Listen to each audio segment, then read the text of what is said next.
चुनाव के नतीजे आने के बाद डॉक्टर रंजीत रेड्डी ने सभी कार्यकर्ताओं को और अपने क्षेत्र के लोगों को धन्यवाद दिया है और कहा है कि मैं इस क्षेत्र में हमेशा काम करता रहूँगा, जो भी जनता का आदेश है वो मुझे स्वीकार है। అందరికీ నమస్కారం। ఏదైతే ఎక్స్పెక్ట్ చేసినామో దానికంటే చాలా గొప్పగా గెలిచారు బీజేపీ అభ్యర్థి కోట విశ్వేశ్వర రెడ్డి।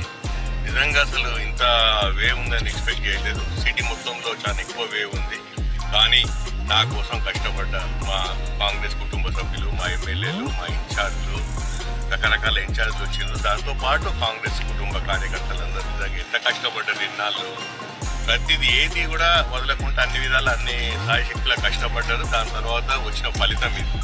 దీనికి వేరే రీజన్ ఏం లేదు, ట్రెండ్ ఉంది, వేవ్ నడుస్తుంది కాబట్టి సిటీ మొత్తంలో వన్ వే పడింది, దాన్ని ఇంట్లో కవర్ చేయలేము కాబట్టి ఓటమిని అంగీకరిస్తూ నా తప్పే ఉన్నా కూడా కాంగ్రెస్ పార్టీ కుటుంబ సభ్యులందరికీ మన్నించమని అడుగుతున్నాయి। ఎందుకంటే నా సాయ శక్తులని అయితే కష్టపడ్డారు, దాని తర్వాత అయిన ఫలితం ఇది।